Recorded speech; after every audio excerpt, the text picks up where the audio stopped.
Agora nós vamos falar de nós. Você é normótica? Ah, eu também. Então, assim, normais, né? Nós normalzinhos, não temos nada. Todos lindos, maravilhosos, né? Vai nessa. Não tem depressão, não tem pânico, não tem nada, não bebe, né? Não faz nada, não tá serial killer, não faz nada, né? Então eu inventei esse termo aqui, os normóticos, né? O que acontece? Qual seria o traço de caráter nosso? Geralmente nós temos inveja. Já está todo mundo dizendo assim, não tem inveja de nada. Mas inveja do quê? Nós temos inveja daquilo que a gente acha que é a felicidade dos outros. Então, por exemplo, um exemplozinho que a gente sempre dá, né? Tudo na vida, a moda, tudo se constrói em cima de inveja. Então eu vejo um sapatinho bonitinho aqui na academia e falo, que bonitinho, menina. Assim, né? Eu quero o sapatinho que ela tem. Mas isso não passa aqui do meu consciente. Isso se dá no nível inconsciente, né? O André tem a camisa ali do Zé Roberto e fala, você está daquele jeito, xadrez. Quando ele vê, ele está comprando. Ele não sabe por que está comprando, né? Então, por exemplo, tem uma história que eu gosto de contar, que é uma história verídica, né? Como a gente vê, as nossas patologias estão sempre ali, em menor ou maior grau, né? Então, são duas vizinhas, muito amigas, moram uma na frente da outra e tal, e as duas têm 2 filhos, adolescentes, né? Um menino e uma menina, por coincidência. Isso é uma história verdadeira, tá? Então, o que acontece? Nós temos os nossos condicionamentos. Nos nossos condicionamentos, como é que é? Menina faz balé, menino joga futebol. Não é? Aqui, né? Coitada da Marta, no tempo dela, né? Ela deve ter suado a camisa para conseguir ser jogadora de futebol, né? Então, o que acontece? Essa senhora aqui, a normótica, né? Ela tem a filha que joga futebol. É mole, né? Então, e a filha da outra, naturalmente, faz balé. É claro, né? Então, a filha dela chega toda suja, daquele jeito, aquela coisa nada, aquela maravilha, né? E a filha da outra faz aquelas audições maravilhosas, aquela coisa linda, né? E os 2 meninos mais velhos, os 2 também têm mais ou menos a mesma idade, o dela é um vagabundo que não quer saber de estudar e o outro naturalmente é brilhante, né? Então aquelas coisas que é para cada um aprender alguma coisa. O filho dela mal conseguiu entrar naquelas faculdades que você passa na frente e puxa você para dentro, né? E o filho do outro naturalmente entrou no Unicamp, né? Claro, sem dúvida, né? Aí a vizinha da frente fala, vem cá, que eu vou te mostrar, né? Aí vai mostrar para ela o quê? O álbum da audição da outra.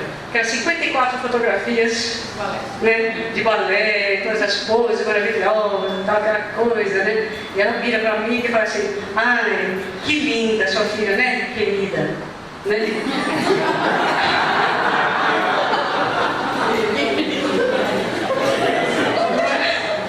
Vocês não viram isso todo dia? Ai, meu filho passou no Unicamp. Que orgulho. E o seu? Ela tá careca de saber onde o outro entrou. Não é não? Porque a outra, o que a outra está sendo?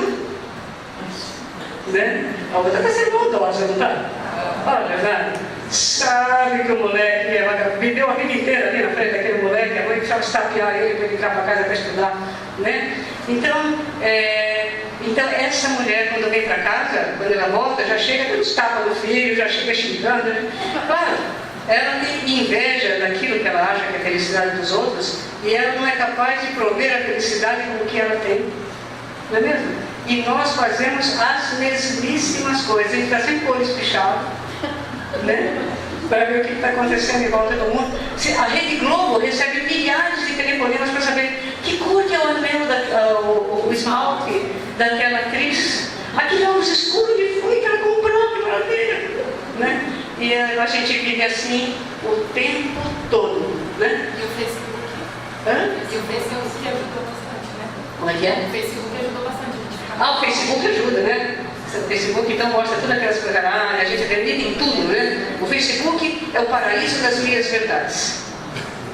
Todo mundo que é necessitado vai dar uma receita de bolo lá, né? Tem um monte de coisa rara que às vezes não serve para você, mas você assimila, vai envolvendo bastante aquilo. O que a vida faz com a gente? A vida mostra então a nossa incompetência para ser feliz, né?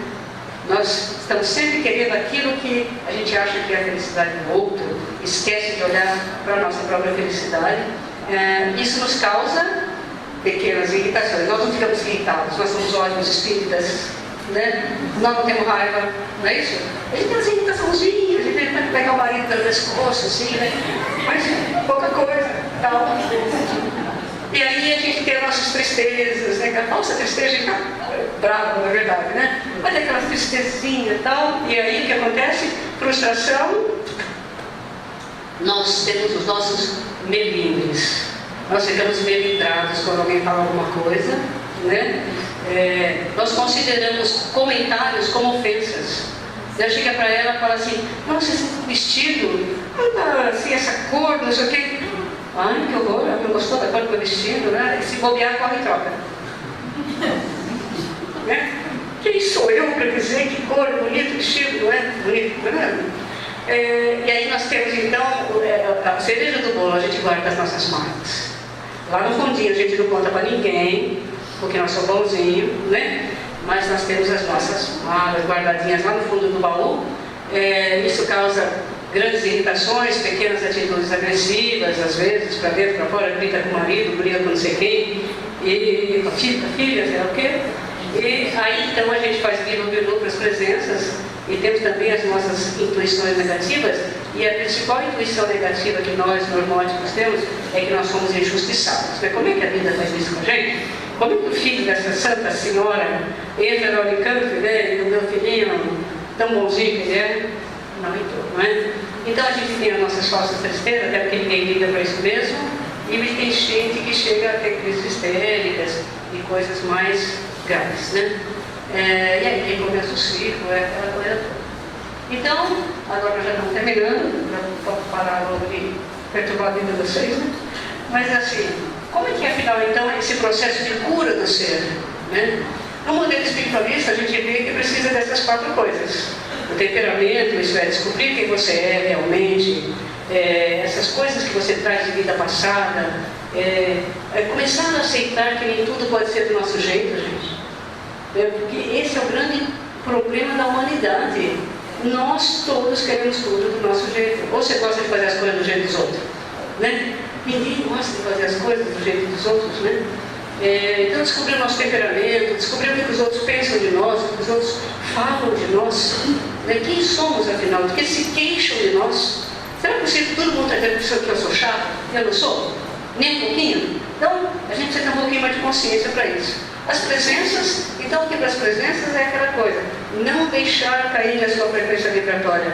Isto é, nunca mais se irritar. Assim, né? Os palmeirenses que o digam. Não é isso? Na FGC só trabalha corintiano. Então, nós estamos sempre irritados, irritadinhos, e deixamos cair a nossa frequência vibratória com muita frequência, né? A mesma coisa, no ectoplasma, nós precisamos doar esse ectoplasma, encontrar um lugar para doar esse ectoplasma, precisamos controlar a nossa alimentação. Quanto mais carboidrato aqui no nosso Brasil, nós temos o hábito de comer arroz, pão, né, aquele pãozinho bromatinho, bem sem vergonha, né? Batata, macarrão. Se a gente soubesse combinar seria bom, mas a gente acaba se entupindo de ectoplasma, né? E passando mal e todas aquelas coisas. E a reprogramação, quer dizer, entender a vida atual e fazer as modificações necessárias, né? Mas e aí? Como é que esse modelo quântico pode nos ajudar com essa cura? Então, a gente partindo do pressuposto que não existe tempo nem espaço. Aquilo que a gente viu, né? Eu faço a caridade para ele e aquele cara lá do Tajiquistão está recebendo aquela caridade também se estiver disponível para receber. Não tem tempo, não tem espaço, não tem nada. E ao mesmo tempo eu entendo que nós somos apenas um, né? Então, por uma decisão da consciência, quer dizer, por uma decisão do meu pensamento, eu posso promover um milagre, eu posso interferir das leis da natureza, eu posso fazer uma porção de coisas. Por exemplo, só para vocês terem uma ideia, como é que a que nível chega essa caridade? além dessas curas, essas coisas que a gente pode fazer com o nosso pensamento, na nossa disponibilizando o que o outro precisa. Se ele está no hospital, eu posso disponibilizar saúde, eu posso disponibilizar alegria, eu posso disponibilizar bom senso, sabedoria, o que eu quiser. Mas eu posso disponibilizar para mim mesmo também, né? Eu posso modificar o universo. Nós tivemos uma amiga e o que aconteceu com ela?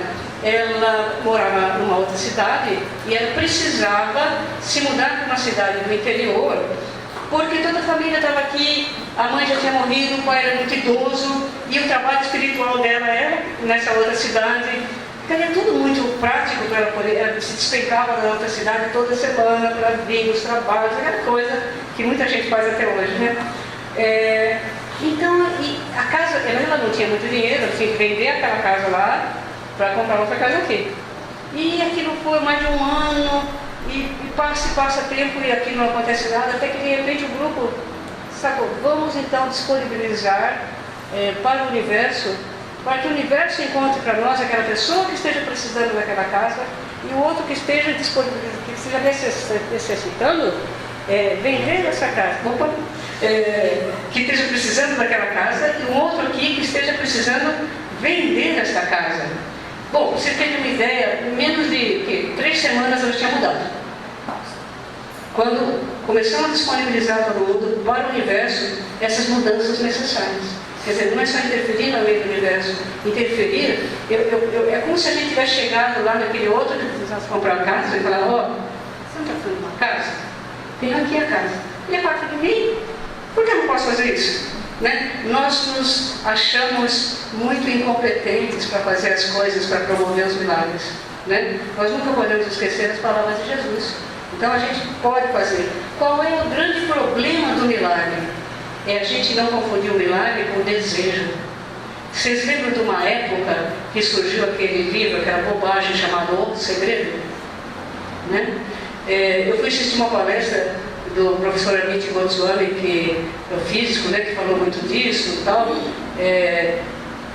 E ele é muito simpático, ele falou pra gente que bom, se você quer um carro e vai ficar disponibilizando para conseguir esse carro, né, o máximo que você vai conseguir é a vaga para estacionar o carro, tá? Porque agora o carro você vai ter que trabalhar mesmo. Mas as pessoas escreveram livros, fizeram um monte de coisa, como se os milagres estivessem aí disponíveis.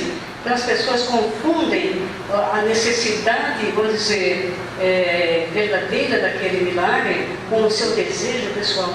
Toda vez que você puser um desejo no meio daquilo, nada vai acontecer. Eu quero, por exemplo, um carro do ano, ou eu quero casar com o moço mais bonito da cidade, ou eu quero que meu filho passe na Unicamp sem estudar. Sabe quando isso vai acontecer? Nunca, né? Então, nós podemos fazer os milagres para os outros e podemos fazer também para nós mesmos, né? E aí o que acontece? A nossa cura, toda aquela cura que a gente fez através do modelo espiritualista, nós vamos tornar ela muito mais eficiente, nós vamos conseguir nos curar de uma forma mais eficiente, já juntando as duas coisas.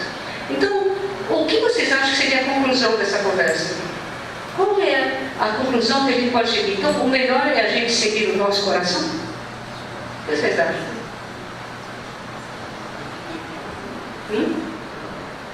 Está todo mundo na dúvida? Não. Também acho. Por quê? Vamos lá. O tal coração, que está na moda hoje, né? Falar o quê? Siga o seu coração, os jovens falam muito disso, né? Faça lá o que você acha que é melhor. Dentro desse tal coração, o coração é o que a gente, na verdade, chama de, romanticamente chamado de coração, é o nosso mundo interior, é aquilo que nós somos, com todos os nossos defeitos, todas as nossas dificuldades, todos os nossos problemas, estão nesse mundo interior. Então, se você passar a ouvir só o seu coração, você só vai ouvir essas porcarias que estão lá dentro, não é mesmo? Então, e como nós vivemos sempre no meio de meias verdades, aquilo que a gente está careca de falar, nós vamos nos tornar mais ou menos incompetentes para promover a própria felicidade, porque a gente fica botando dentro de um círculo, até a história da árvore. A gente fica agarrado na nossa árvore, que tem espinho, tem um monte de coisa, e a gente não vê que do lado tem uma árvore frondosa, maravilhosa, sem espinho, tem uma banquinha embaixo. mas a gente não vai, a gente fica aqui agarrado, porque nós somos melindrosos, porque nós não somos humildes para ver quem nós somos de verdade. Não é isso? Então, nós vivemos uma fantasia, a fantasia de quem eu sou. Né?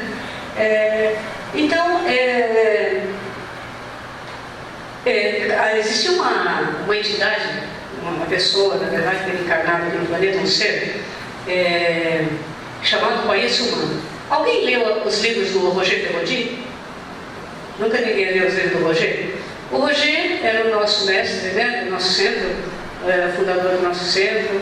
Ele escreveu vários livros, da mesma forma que eu escrevo os meus livros, com pesquisa psíquica.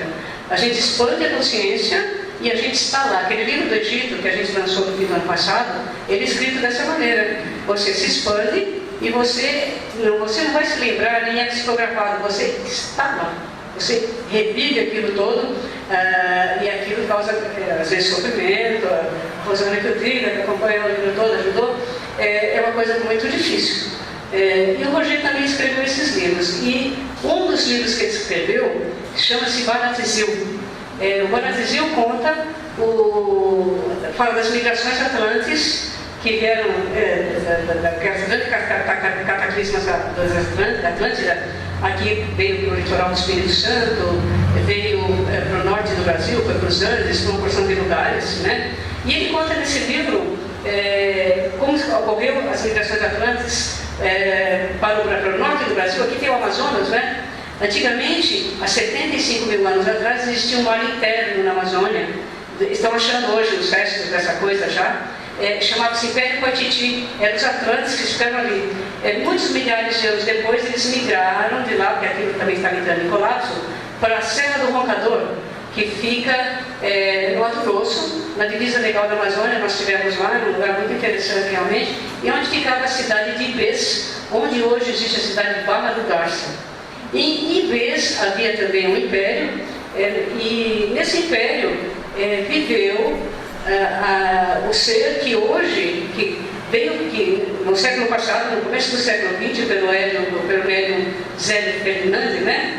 Ele veio fundar a Umbanda aqui no Brasil, porque a Umbanda, na verdade, não tem nada a ver com a África, tá?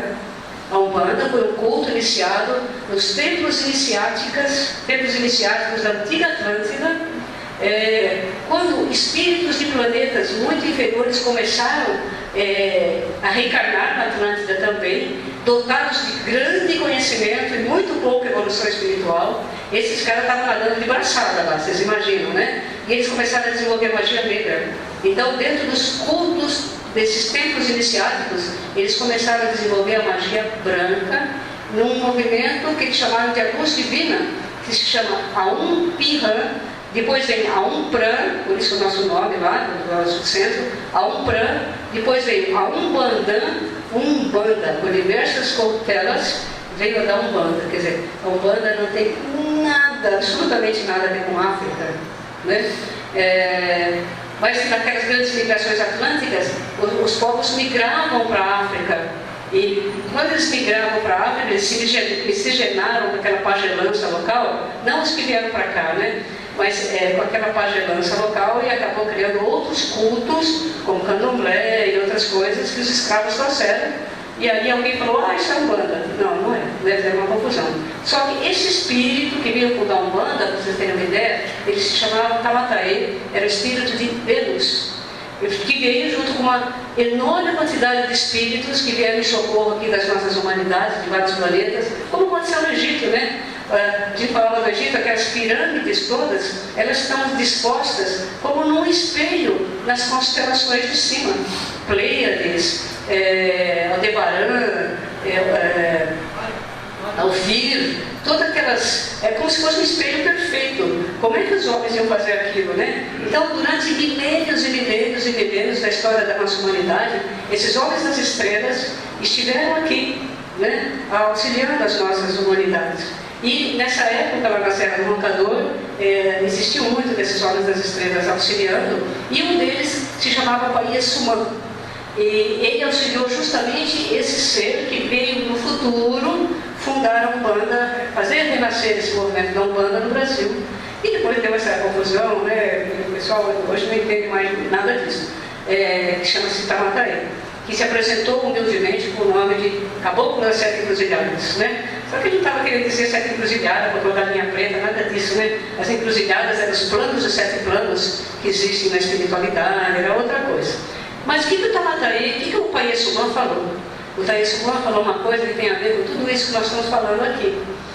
Na iniciação do Tamataí, lá naquela época, ele falou uma porção de coisas, essas coisas desse tipo mesmo, e no final ele falou essas palavras: serve e passa. Alguém é capaz de fazer isso? Difícil, né? Mas é para isso que nós estamos aqui, não é? Ou será que nós estamos aqui para conseguir uma cidade espiritual? Ou para ir para o céu?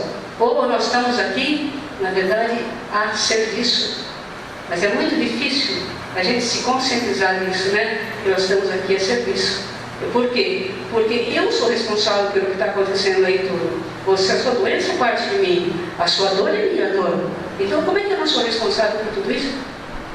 Mas a gente acha que é o governo, que é o outro, que é o SUS, que é não sei quem, não sei quem, não sei quem, não sei quem, a OTAN, a ONU, né?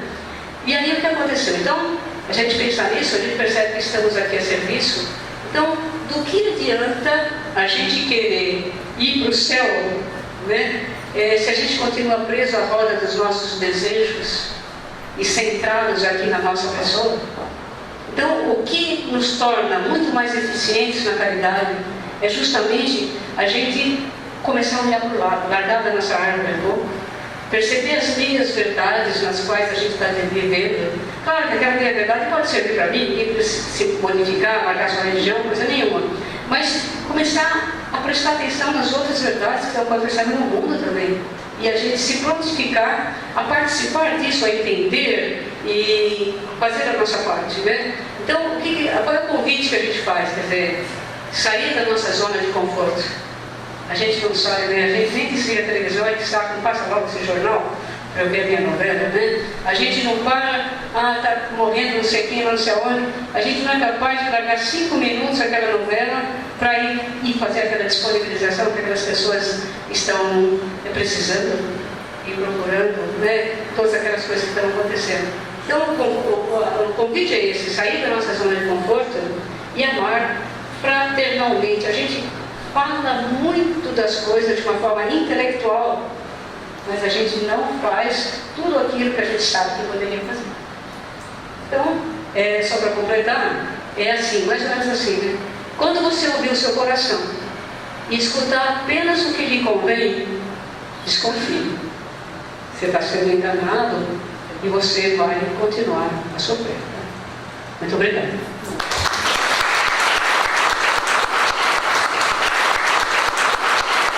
Primeira pergunta. Ao disponibilizar, entramos em sintonia com o outro? Já ouvi falar que entramos em sintonia e em contato com o outro. Aí podemos atrair o problema que ele tem para mim. O problema é que quando existe uma confusão, né? Quando você fala em disponibilização, você não está disponibilizando energia, não é verdade? Então você não está entrando em sintonia com o outro, você está disponibilizando o seu pensamento. Você está disponibilizando o pensamento, aquela coisa que a gente falou da magia. Né? Toda magia é através do pensamento. Então porque tem um detalhe assim, gente, que a gente precisa entender, que nós não somos muito craques ainda com essas coisas, mas assim, a linguagem universal não é a linguagem oral. A linguagem universal é a linguagem das emoções. Então, por exemplo, como é que pode, no modelo espiritualista, você tem um guia que se manifesta, ele é chinês e ele está ali falando em português com você? Como é que explica isso? Você tem um guia que é alemão, né? Como meu pai, que recebeu uma entidade que era um médico alemão, como é que ele podia estar ali falando em português? Na verdade, é a linguagem das emoções.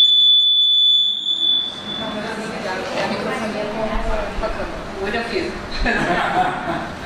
Para trás, para frente, para cá? Acho que fica mais para trás, melhor. Mais para trás? Então, para trás. nós disponibilizamos uma emoção, e isso é muito difícil para a gente, transformar o nosso pensamento numa emoção. O que acontece? Se tem aquela entidade conversando com você, por exemplo, a gente fala da incorporação, sei lá o quê, ele está conversando com você e, na verdade, você estaria captando o pensamento dele, aquele bloco de emoções, e transformando aquilo num pensamento através do seu cérebro físico, dos seus engramas. Por isso que as comunicações são muito defeituosas, né? Muitas e muitas vezes não é nada daquilo que quer se passar, e a pessoa capta daquela maneira de acordo com o seu sistema de crenças. E tem médicos que nem percebem isso, eles usam o sistema de crenças deles para dar os conselhos e tudo mais, né? Na disponibilização é a mesma coisa, o que você está mandando é um bloco de emoções, você não está se sintonizando. Então você está mandando, você transformou o pensamento da generosidade, na emoção da generosidade em idiota. Você não corre nenhum risco. Pode fazer caridade à vontade, pode mandar para o Estado Islâmico, não vai acontecer nada.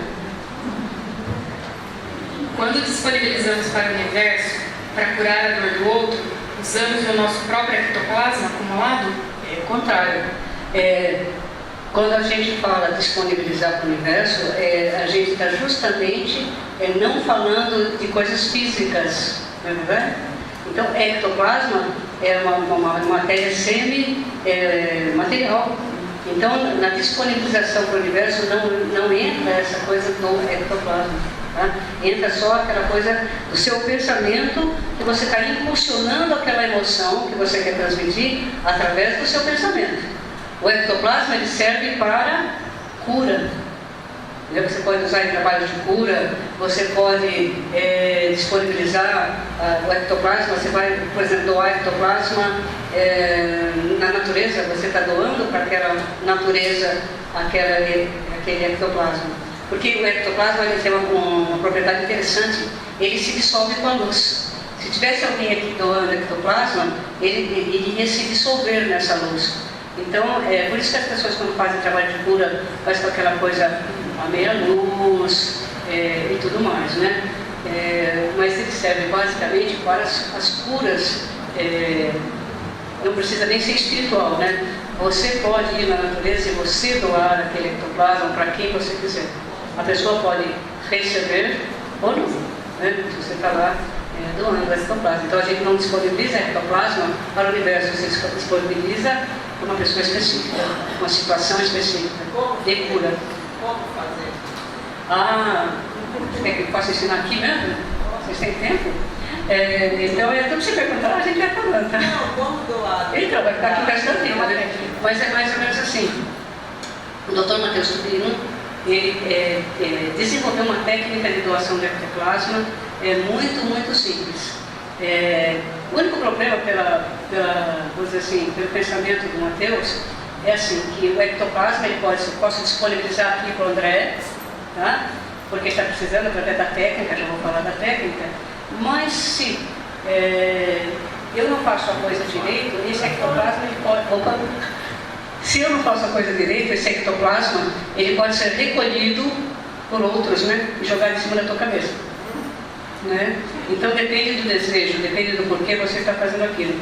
O professor Matheus ele desenvolveu uma técnica muito simples, que é assim, você tem que ser um ambiente protegido, você não pode fazer isso na sua casa de qualquer maneira, tá? Porque quem diz que a sua casa é um templo, né? Assim maravilhoso, não tem ninguém lá, é uma beleza, né? Então depende, né? Então ele recomenda que seja assim, num ambiente protegido, ou que esteja na natureza virgem, não adianta você ir no jardim da praça, tá? Lá já está tudo contaminado.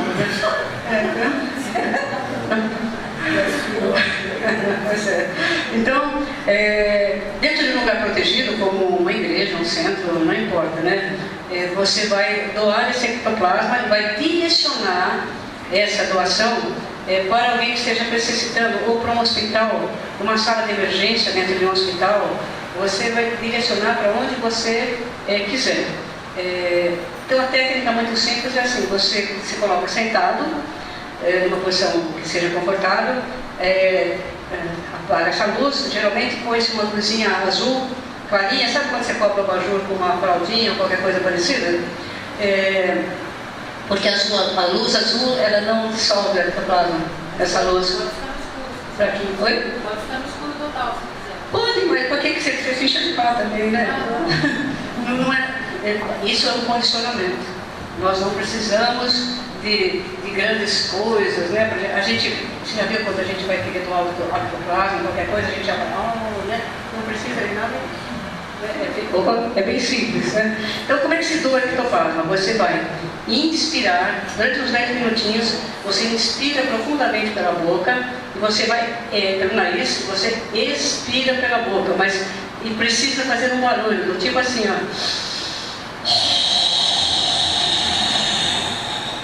Fazendo um barulho mesmo, bem forte. Não adianta fazer assim. Não adianta nada, tá?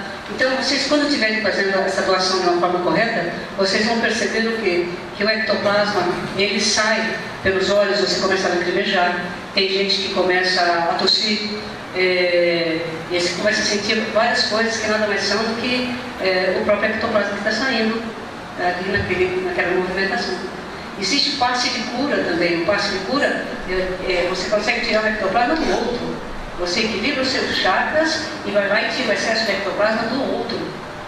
Só que eu não posso fazer passe de cura aqui, né? Mas eu posso ensinar depois alguém, deveria alguém e as pessoas trazerem. Então você, ao mesmo tempo, você equilibra os chakras e você limpa aquele excesso de ectoplasma. Entendeu? Doutora, Oi? em relação a isso, o bocejo é um sinal de doação de ectoplasma arroto. Ai, pessoa mal educada, né? Você está doando o ectoplasma, está saindo o ectoplasma na hora da doação, você está, todos são sinais que o ectoplasma está saindo em grande quantidade. Quando termina a doação, depois a gente pode explicar para vocês, se houver tempo, como acontece a nível espiritual. Mas assim, quando termina a doação, a pessoa sente um cansaço, e o ideal é que ela deixe um pouquinho d'água e ela tome aquele copinho d'água de golinho. Entendeu? Tome aquele copinho d'água de golinho para aquele ectoplasma voltar a sentar. Essa técnica, se eu não me engano, está no livro, no capítulo novo que eu apresentei no livro dos viajantes. Tá? Continuar aqui as perguntas? Oi? Vamos continuar as perguntas aqui. Mentaliza a pessoa na hora. Ah, sim, quando você está doando, você mentaliza aquela pessoa, você mentaliza aquele hospital, a quem estiver precisando. Então isso é só interessante para complementar aquela história da disponibilização. Então vocês lembram, quando você disponibilizar para um, não se esqueça de disponibilizar para todas as pessoas que estejam passando pela mesma coisa naquele momento. Alguém vai pegar, né? Agora o ectoplasma não, ele é mais direto, tá? Qual disponibilização eu preciso fazer para ajudar sociopatas que moram comigo? Primeiro você reza um pouco, né? O sociopata, essas pessoas que têm distúrbio de comportamento, é aquela pessoa que raramente ela chega ao consultório, né? Porque ele é absolutamente cego aos problemas que ele tem. Ele não ouve a sociedade que está em volta dele reclamando, ele é muito, muito egoísta. Então, o que a pessoa que é egoísta precisa receber? Eu sou egoísta, eu quero tudo para mim, tudo para mim é do bom, do melhor, do jeito que eu acho melhor, eu só penso em mim. Ele precisa aprender a ser generoso? Então, a melhor coisa para disponibilizar para ele é a generosidade. Lembre-se de uma pessoa generosa, disponibilize, use aquela pessoa como um trampolim da emoção, e o seu pensamento vai impulsionar essa emoção até chegar naquela pessoa. Só que não se frustrem, porque é muito difícil esse tipo de pessoa receber. Pode ser que algum, em algum lugar do mundo, receba. Disponibilize para o seu parente, mas para todos os outros que estejam passando pela mesma coisa. Dentro das patologias que a senhora citou hoje, onde se encaixaria uma pessoa bipolar? Eu costumo dizer que o bipolar não existe. Isso é uma novidade da psiquiatria, né? Que a gente fica se estapeando, inclusive quando a gente estudou com a gente lá na terapia de vida passada, a gente chamava isso de psicose maníaco-depressiva. Porque não existe essa coisa de bipolaridade desse jeito. A pessoa não fica de manhã de um jeito, de noite de outro, de manhã de um jeito, de noite de outro jeito. Geralmente existe um platô, sabe? Ou a pessoa tem uma tendência a entrar em uma fase depressiva, ou ela tem uma tendência de ficar numa fase mais eufórica, mais maníaca. Mas ela entra naquele quadro das psicoses. Porque eu considero uma doença gravíssima, é uma psicose mesmo. A psicose é quando a pessoa está muito influenciada, a personalidade pré-mórbida é muito complicada e a pessoa está muito influenciada realmente por essas presenças.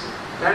Então, o humor dela depende das intuições que ela está tendo, o humor dela depende do juízo de realidade, ela está tendo visões, depende do distúrbio de senso-percepção. Então, é muito complicado. Mas entra nas psicoses. Então esqueça essa coisa de bipolaridade. É uma psicose maníaco-depressiva muito grave. Por que a maioria das pessoas me irritam? Como?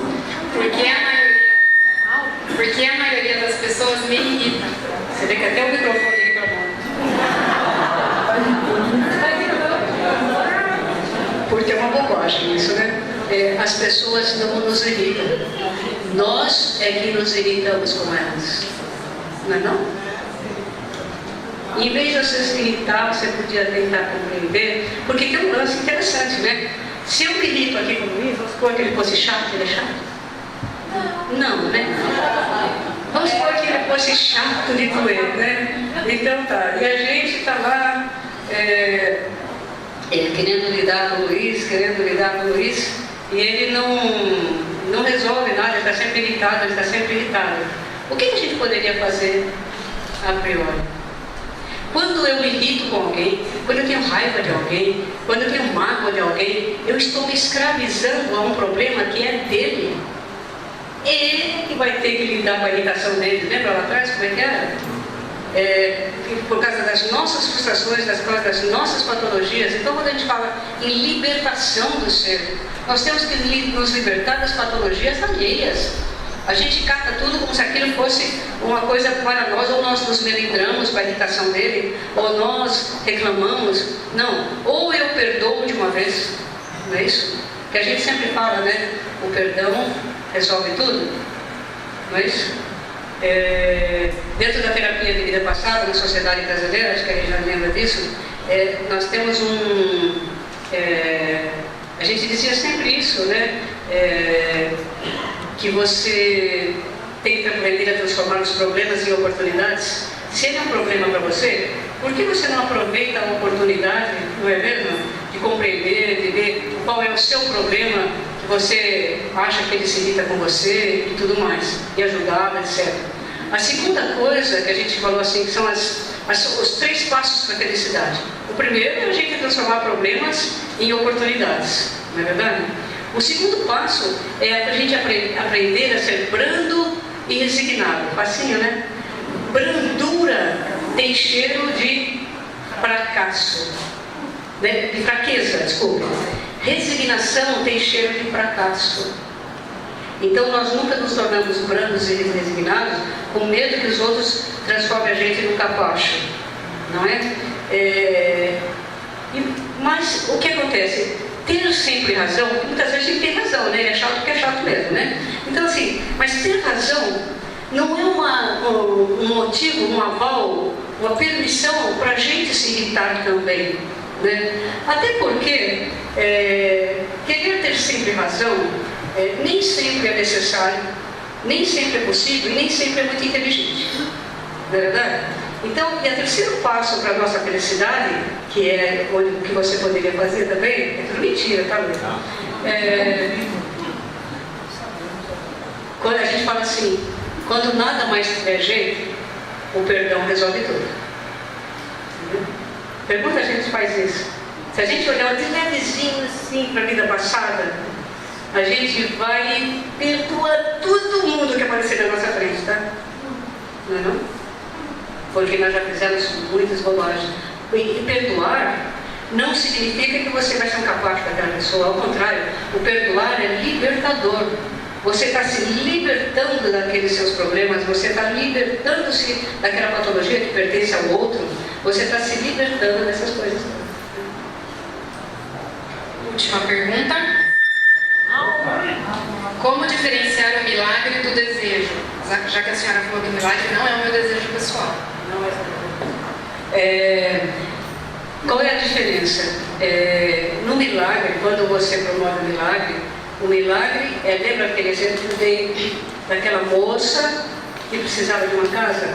Precisa haver Você pode tentar fazer um milagre em cima de um desejo, só que você não vai conseguir. Porque ele precisa estar dentro de um pensamento, de um sentimento amoroso. Né? O sentimento do bem para aquele universo ao qual eu faço parte, quer dizer, somos todos um. Então é preciso que haja uma intenção positiva, porque senão você não consegue fazer milagre nenhum. Se você quiser pensando só em você, porque você precisa de um carro novo, porque você precisa disso, daquilo, outro, então quando entra o seu desejo pessoal, o desejo é uma coisa egoísta, né? Então a diferença é essa. No desejo existe um egoísmo do ser. No milagre não. No milagre eu estou pensando que somos todos um e eu preciso cuidar da sua dor, porque a sua dor é a minha. Não tem mais tempo para as perguntas, então quem quiser, a gente vai levar, né, as perguntas e a gente vai responder depois. Então ela vai sortear uns livros agora.